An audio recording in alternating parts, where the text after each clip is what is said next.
Welcome to Tech Talk, y'all.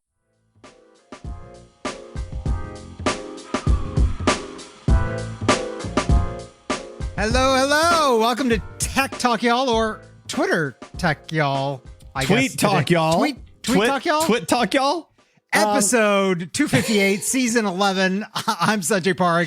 We talked about that before we recorded, and then I forgot about it. Yeah, it's okay. It was a good. I'm Adam Walker. And yeah, listen. The first half of this episode has to be about Twitter, and then unfortunately, and I guess maybe fortunately, we do have two more articles that also involve Elon Musk companies, because it's just kind of hard to talk about tech news and not talk about Elon Musk companies right now, which I don't know. I increasingly find problematic. So he's just vomited over the news everywhere. So it's like, oh my gosh, it's like you can't even get away from him. You can try. It's like the percentage of tech news articles that involve Elon are so high, you can't ignore it. It's remarkable. It's probably drowning out other really good tech news, but you know, or if you have bad tech news right now might be the time to release it. That's it. Nobody's going to pay attention. This is the time to release it. This is really the time for Zuckerberg to talk about how the metaverse is failing. Like, he should be doing stuff about that right now. It's either right now or around Christmas. It's one of those two times. Yeah. That's your window. For sure. All right. Yeah. Well, let's just go ahead and dive in. Article number, and some of these are a little dated. You might have seen them earlier in the week. We got to cover them anyway. Article number 1, Elon Musk, Twitter's new owner, tweets conspiracy theory about attack on Paul Pelosi. So there was the attack on Paul Pelosi this week. Hillary Clinton tweeted something about it. Elon Musk tweeted back and said, "Oh, I'm not so sure about that. This could be true." And he linked to an article by a website that also in 2016, this same website falsely claimed that Clinton had died, and the person on the presidential campaign, Hillary Clinton had died. Yeah.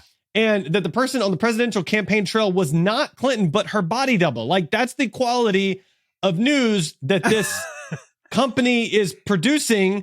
And he linked to one of their articles. Here's the problem. You know, anybody can link to anything and then just say, could be true. Yeah, you know what? Anything could be true. Unicorns fighting crocodiles could be true. I mean, that's could be true. Obviously, unicorns fight crocodiles. Like, that's a thing. We all know it. Let's just move forward. And it's like there's a story that we talked about, I don't know, years ago now at this point, where there was some kind of, was it one of the proton accelerator, particle accelerators, and there was a lawsuit, and they said, like, oh, I think that this is going to open up a black hole and kill us all, and they sued to stop it. And the scientists were like, you know, the judge was like, well, is it not going to? And they're like, no, I mean, it could. I mean, like, anything could happen. Like, driving down the street could open up a black hole and kill us all.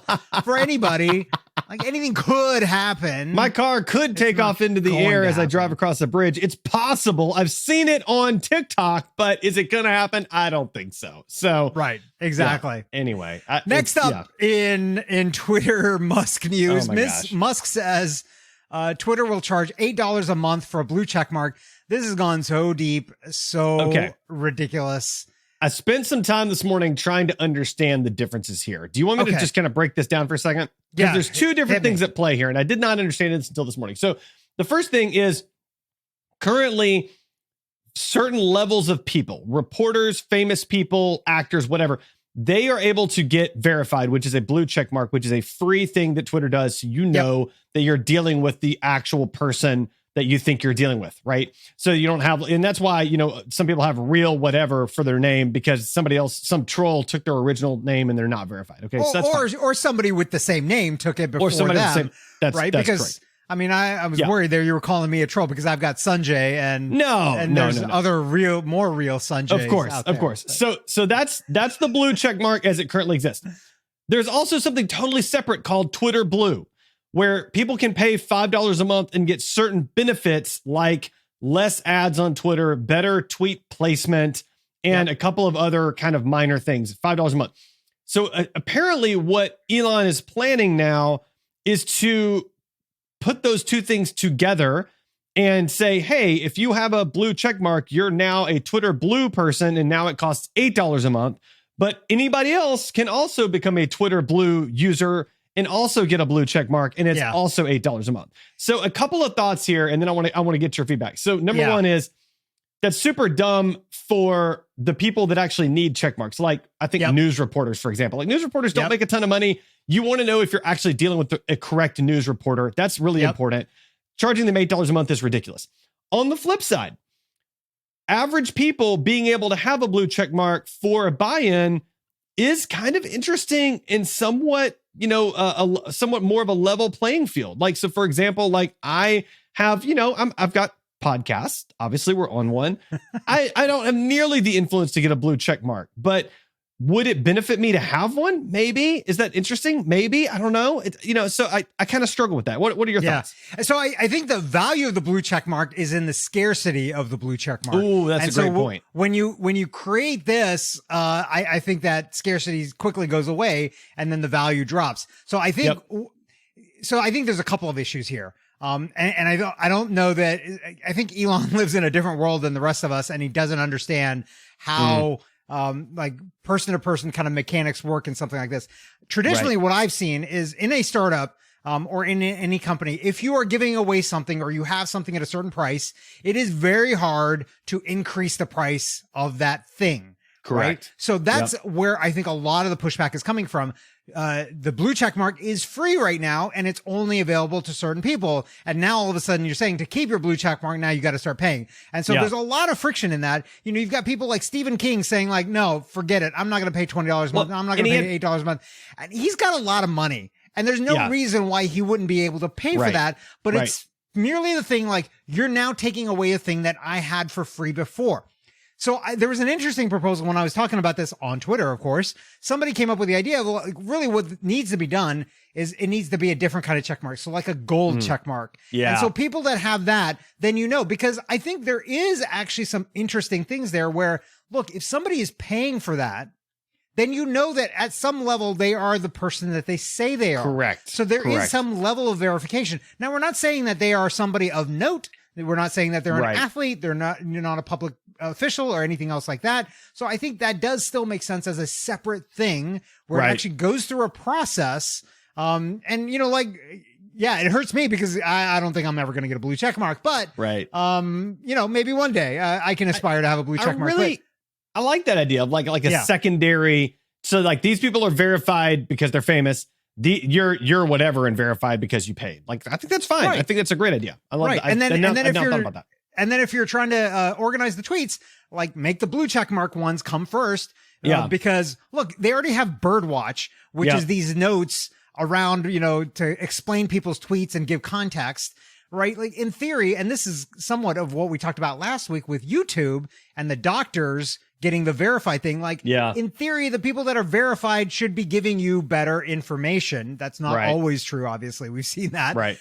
So I could see, prioritizing them in replies and then the gold check marks and then the masses. Like if your goal is trying to get people to pay money, then I think that's the way that all works. I will also say, related to this conversation before we move on, AOC blasted Elon about asking people to pay $8 when his whole thing is like free speech, which I think is hilarious. And then he blasted her back and basically appears to have disabled her Twitter account temporarily. Like she opened up her app and it was just not working and blank or something. I don't know the whole backstory there. Yeah. And then I watched she recorded a whole video. Believe he's able to disable her account. I would not put it past him at all. That seems very Elon-ish to me. But then she recorded this whole 3-minute video, like breaking it down. And I'm just gonna say, agree with her politics or not, she can just destroy people on social. Like watching her just take apart the world's richest man.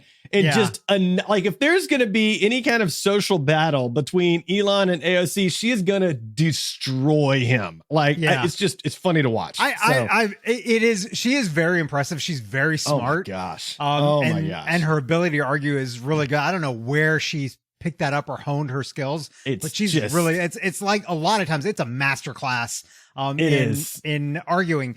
But I will say, I don't think those two things have to be at odds, diametrically opposite. Just because you're a proponent of free speech doesn't mean you can't make money. Oh no, I agree. On providing the thing. So I agree. I don't know that I agree with the premise of like, because you're charging $8 or wanting to charge $8 that you don't have a platform or free speech. It was just funny. That's all. Yeah. It was more fun. I wasn't saying her premise was correct. All right. Well, moving on to other things that are, I don't know, mildly amusing. GM temporarily suspends advertising on Twitter following Elon Musk's takeover, basically saying like, look, he's the head of one of our biggest competitors. Now he owns this platform. We've been spending money on this platform.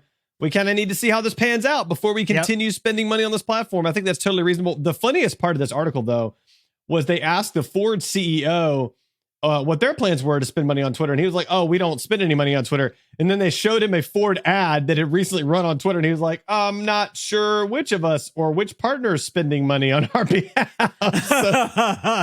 So somebody gave him some bad information. That was pretty funny. So that's the problem when you're a big organization like that and you have agencies and everything. And you just, it's hard to know what everybody's doing. So yeah, you have no idea. So we're recording this Friday morning before noon. And there is a story that today, Friday, Elon Musk begins mass layoffs of Twitter staff. This broke last night, Thursday night. Reports are that it's going to be a quarter to a half of the company. So not 75% that we were talking about, I think, last week, which was one of the stories. But apparently at noon today, Eastern time, 9 a.m. Pacific, if you're a Twitter employee, you're going to get an email. And if the email comes at your work email address, you are safe. If it comes at your personal email address, you are not safe. I feel like this is like like Survivor or I don't know what. Man, that's tough, man. I mean, Amazing but then Race, I will you're the say, last to arrive and you don't have a job anymore. But I don't know how else you would do it. Like if you now let's just step back for one moment and say that let's pretend that Twitter really is dramatically overstaffed and therefore underprofitable, and there's all kinds of problems with it. And in Elon's shoes, you say, "Well, man, we really do have to get rid of half the workforce. There's just so much surplus here." I mean, there's no other way to do it other than just email them all. Like, there's no other way to do that well. Okay, so here a couple of things. Okay, first, weeks and weeks ago, months ago, probably we railed on the guy that fired a bunch of people over a Zoom call. Right? That's true. It's not okay. At least he did it over Zoom. That's a good point. Zoom's better than email, but then we were railing on him about doing it over Zoom, right? Right. That's true. Okay. So this fair point. I don't think this is okay.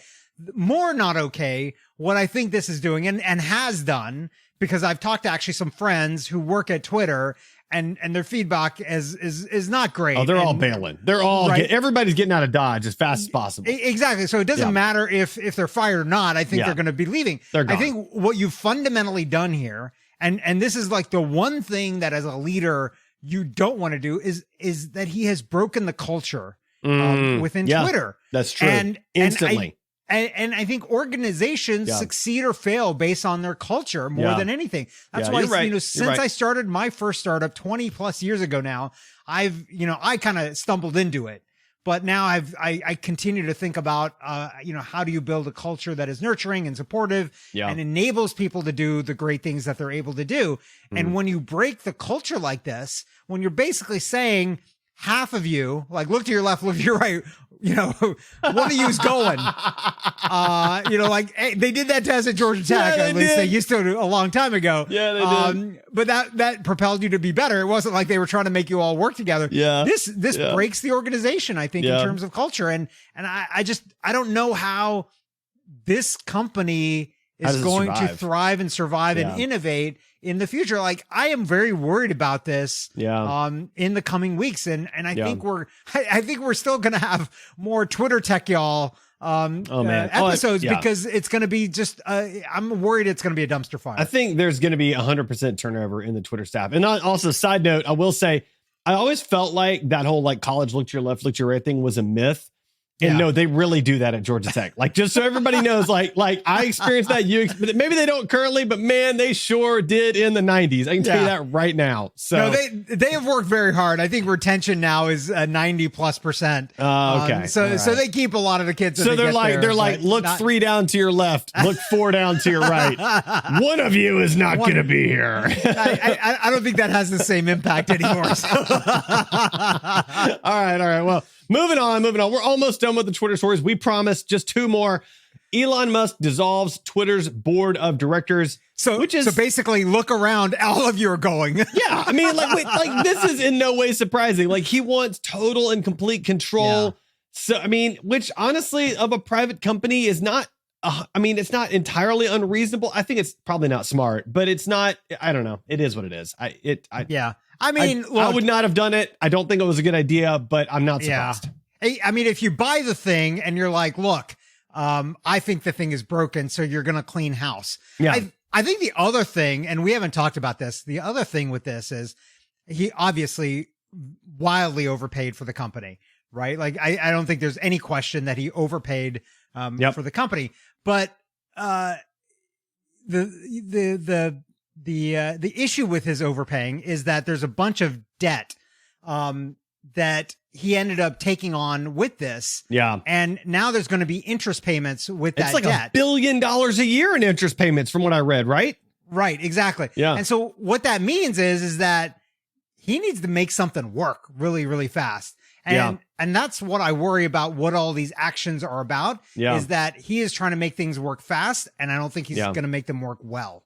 Yeah, and I mean, and I'll say, like, I mean, if his interest payments are $1 billion a year, he's got to make a pretty decent amount of profit to cover that.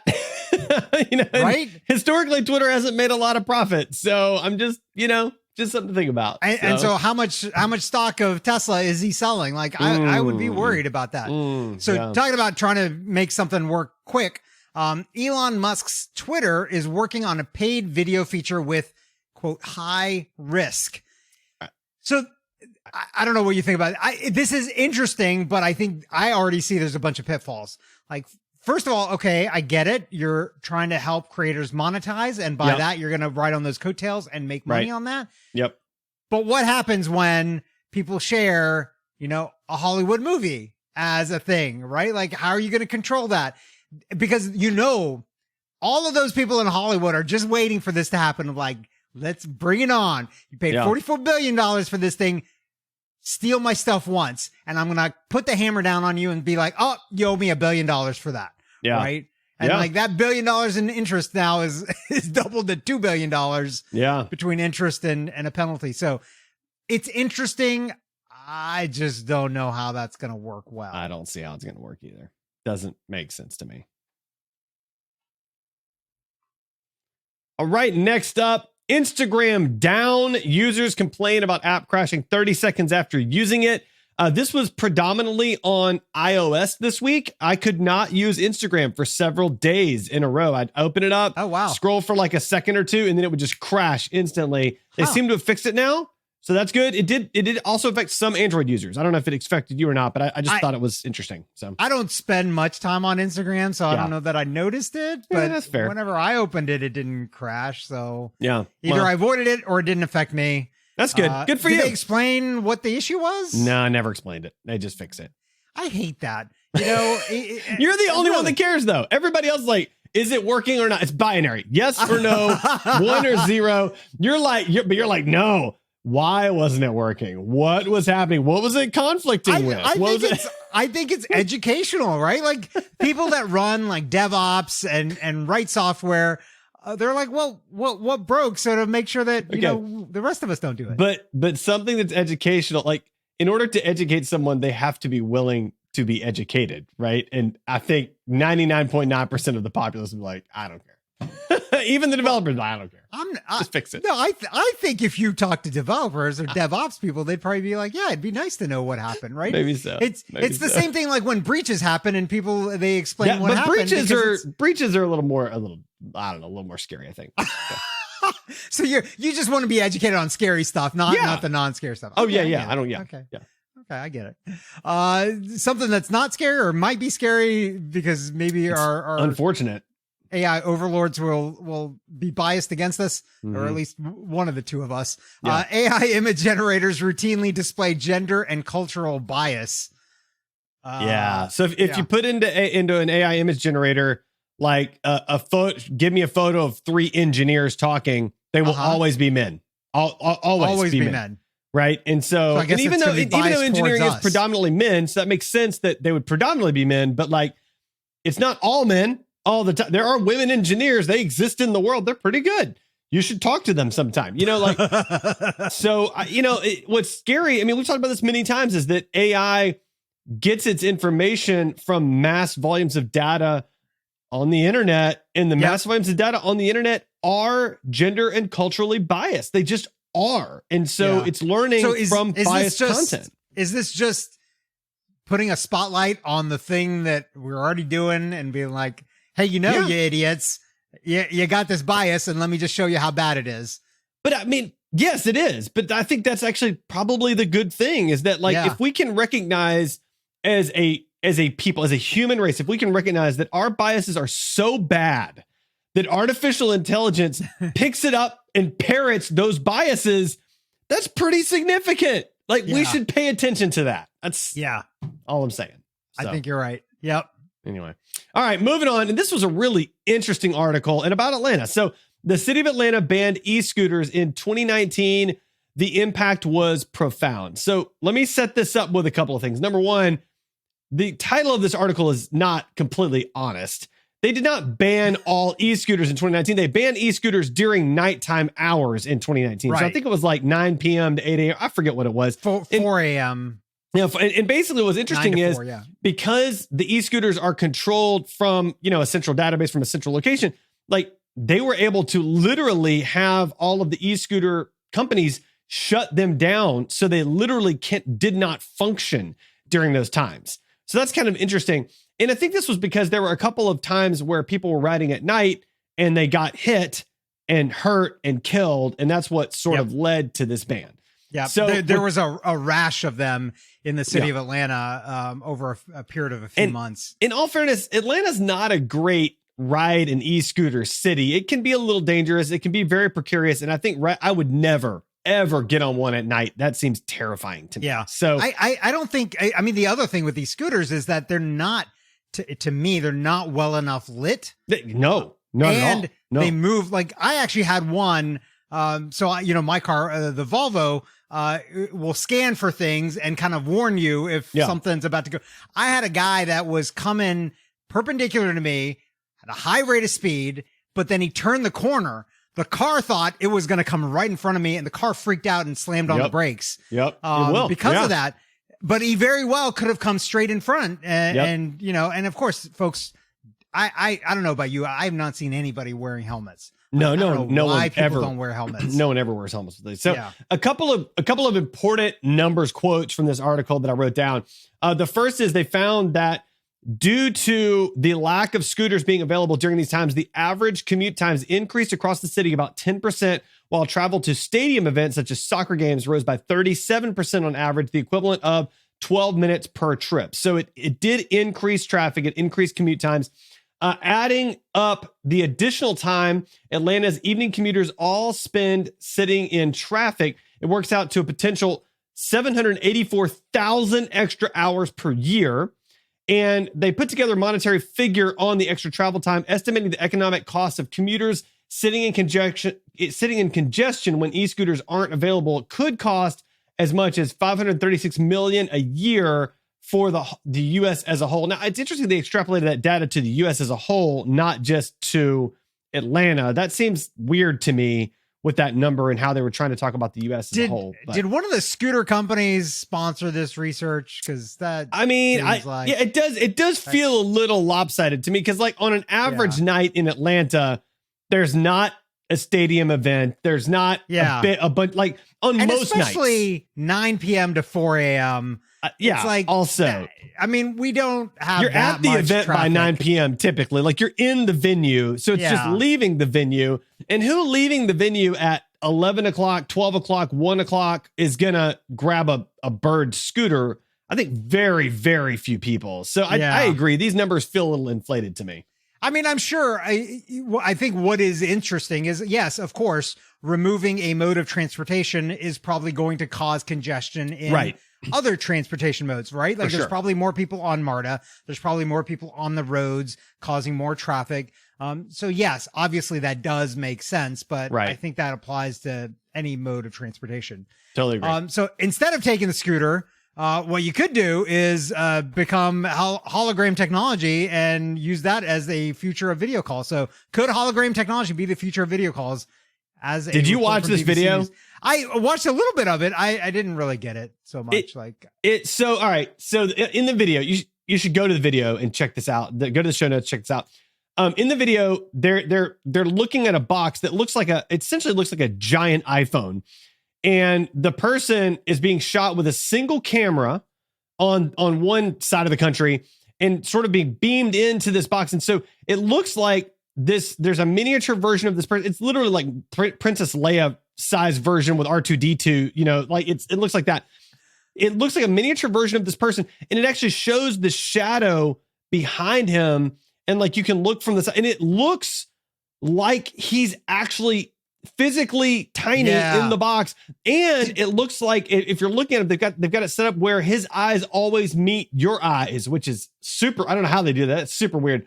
And so I tagged this for two reasons. Number one, the technology looks amazing. Number two, Google's also coming out with this sort of phone booth setup where you can sit across from someone and it looks like they're physically there with you, even though it's a screen.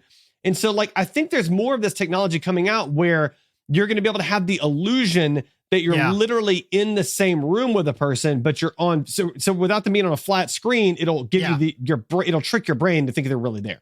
I feel like we've talked about this previously, but this looks a lot more refined than that.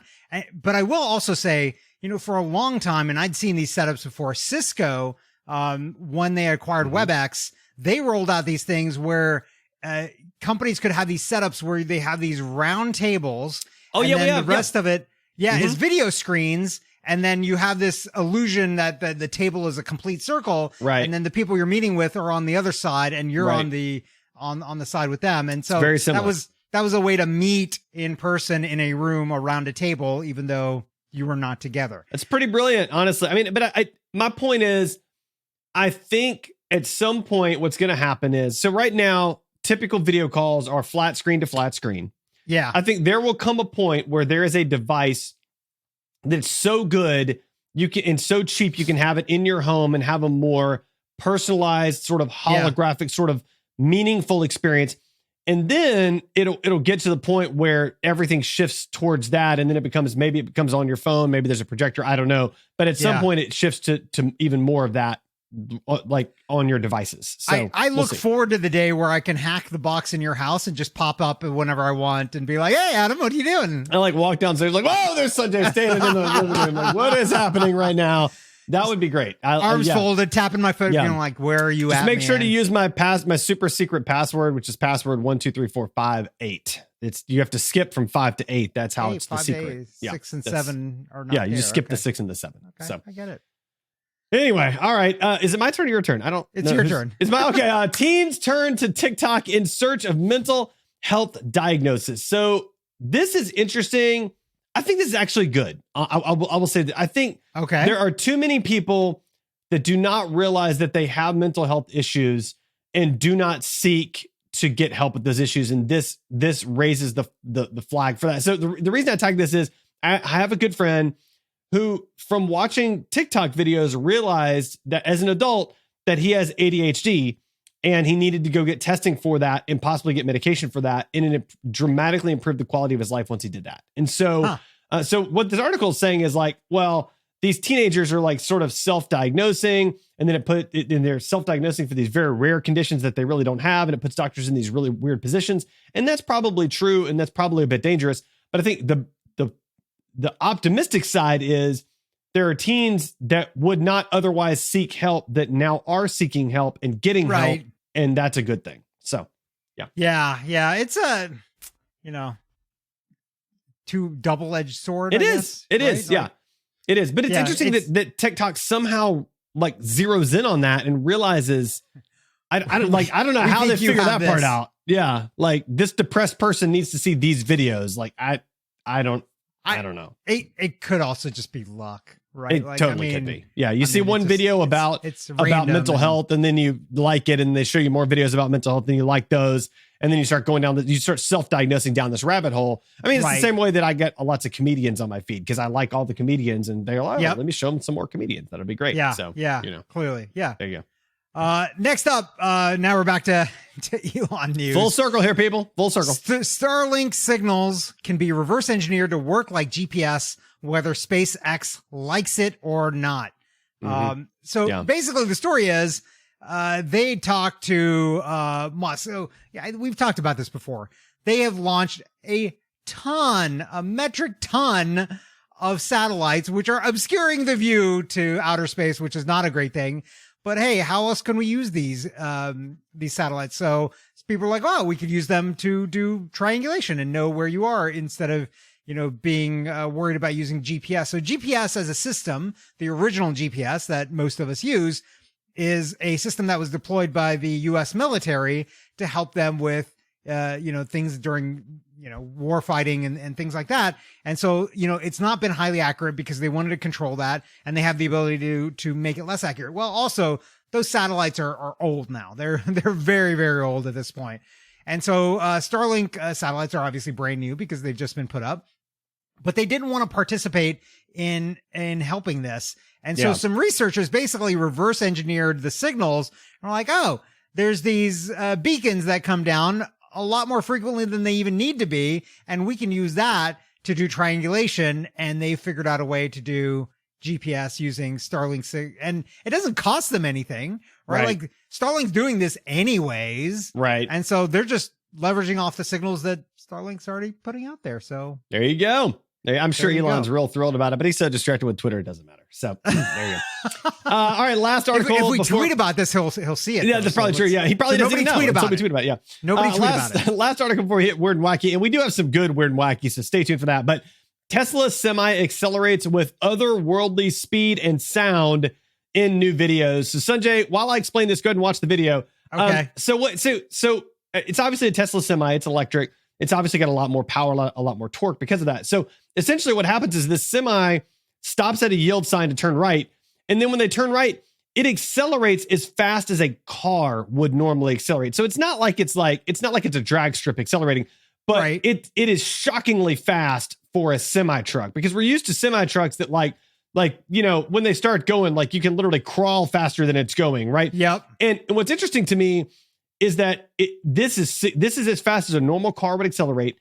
And that's a little frightening because drivers drive around semis assuming terrible acceleration. And so if you're next to a Tesla and you think, oh, I'm just going to pop out in front of this guy, he's going to, he's not going to make this red light or whatever. Like you might end up getting hit if you're not careful. Like these guys can go.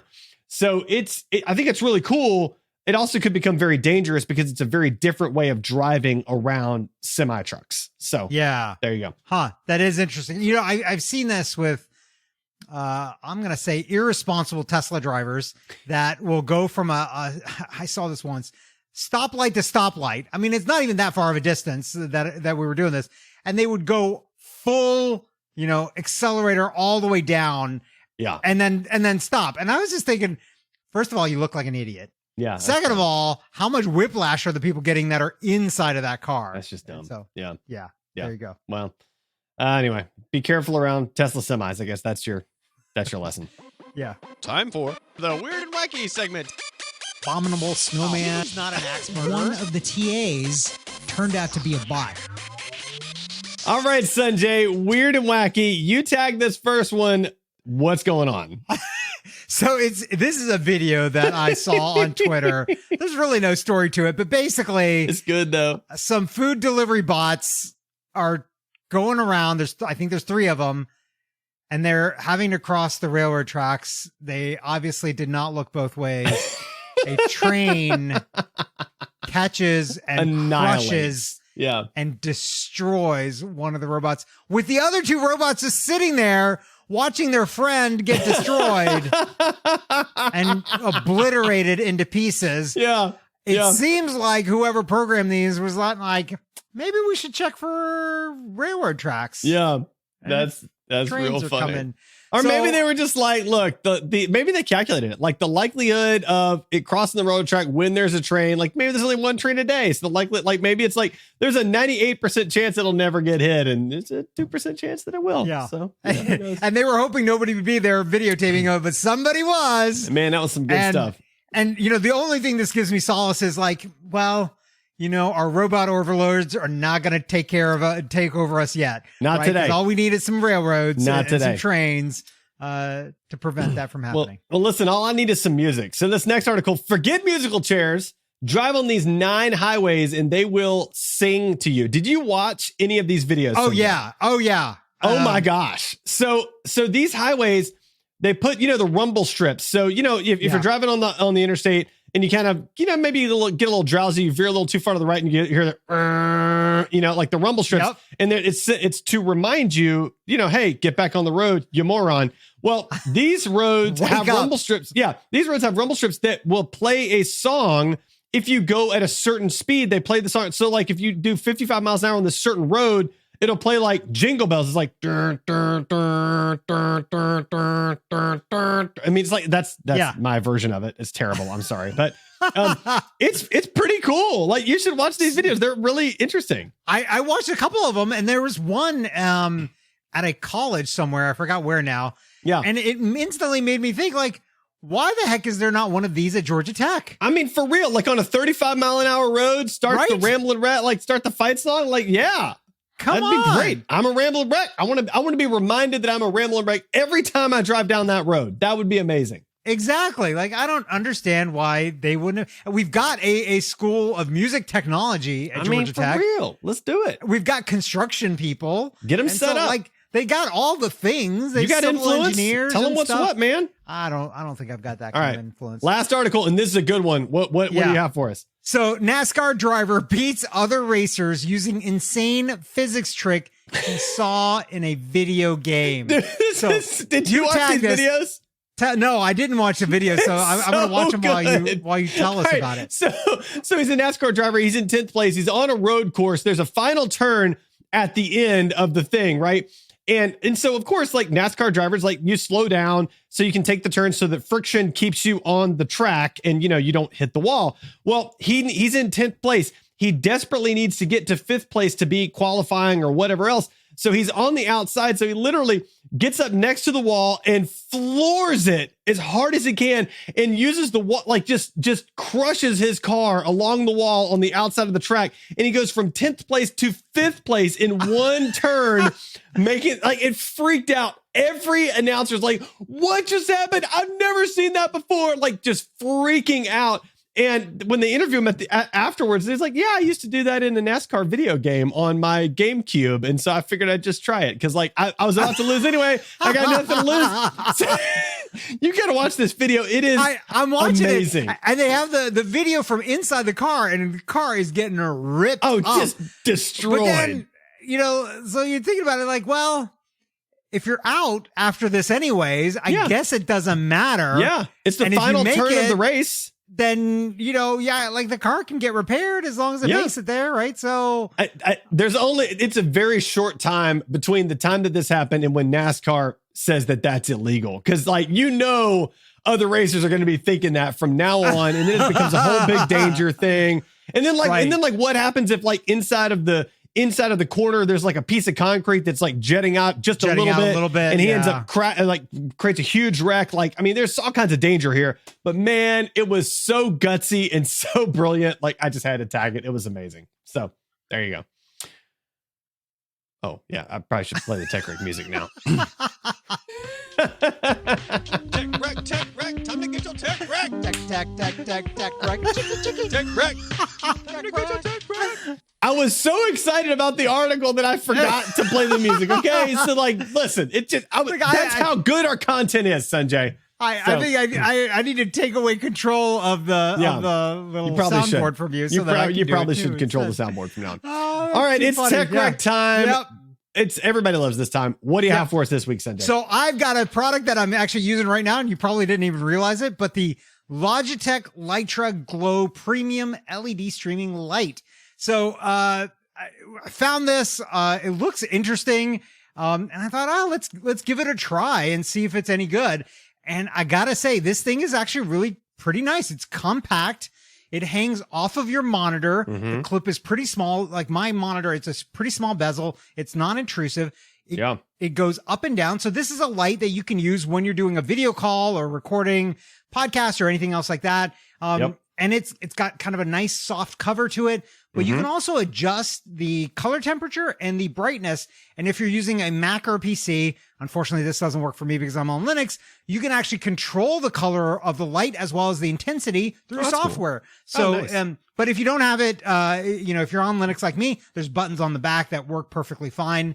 So I'm pretty impressed, and I think I actually might buy another one to kind of fill in light so that I don't have weird shadows or anything else behind me. Yeah. But yeah, so great. right now, normally, this is a $60 device. It is on sale right now on Amazon for $55. So just check out the link in the show notes. And you'll find it. The lowest price this has ever been is $50, using Camel, which was my previous tech rec a long time ago. Yeah. So $55 is not a bad price. So if you're looking for a light, check this out. It seems like it does a really, really good job. Okay. All right, cool. Awesome. What about you, Adam? What do you got for us today? All right, so I'm going to recommend a tool that I found from our friend Brett that we play Fortnite with, QuickForget.com. And so first of all, that's what I do every day. That's like all the time. I do forget all the time. Forget everything. So this is a tool by Automatic. I want to start with that because Automatic is the company that owns Tumblr, that owns and controls WordPress.com and manages WordPress.org. It's a very, very, very big, reputable tech company. So I want to start there because QuickForget.com is a place where you literally, it says the secret is, and you go type in your secret and then you hit save my secret. And then you can send like a customized link to someone. And when they load that link, they can then see your secret for a limited time. So you can say forget after 2 views or 72 hours. And you can change that to 1 view in 24 hours or 12 hours or whatever you want. And you can also share files this way. And so theoretically, if you don't have a good way to share a file with sensitive data or to share information that is sensitive with someone, this is at least one way you can do it that is significantly superior to sending your password via email. I still am not saying this is the most secure way to send a password or other sensitive information. It's certainly not. There's other better ways, probably through Signal or whatever else, but this is significantly better than email. So if you're one of those people that send sensitive data through email, please do us a favor and use quickforget.com instead. That's all I'm trying to say. So yeah, I just played with it there a little bit. Yeah, it's I like that. That's pretty neat. Yeah. I would say just still be careful about the files that you might be sharing this way. If you're doing something that actually needs to be secret, maybe put it in a password protected PDF document and then send that through here. Perhaps send that through here and send the password in another form somewhere else. Right. Even if it's a text message or honestly, Signal. Or maybe I would even suggest, if you're going to be secure and you want to continue using this tool, create a password protected PDF, send it through quickforget.com, and then send a separate password, the password through QuickForget, but separately, right? Maybe that's a way to do it or something like that. Yeah. So anyway, lots of options. It is a reputable tool by a reputable company. I think that's really important to know. I think it's kind of interesting. So there you go. The only challenge I would say with this one is attachments can only be up to 10 megs. So you can't send super, super big files. True. With this, which makes sense. But maybe one day they'll have a paid plan for this. Who knows? You never know. Yeah. All right, Sanjay, how can our listeners find and connect with you? They can find me on Twitter as long as Twitter's still working. That's at Sanjay, Sanjay, or sanjayparikh.com. I actually had a blog post last week that you might want to read. So there you go. What about you, Adam?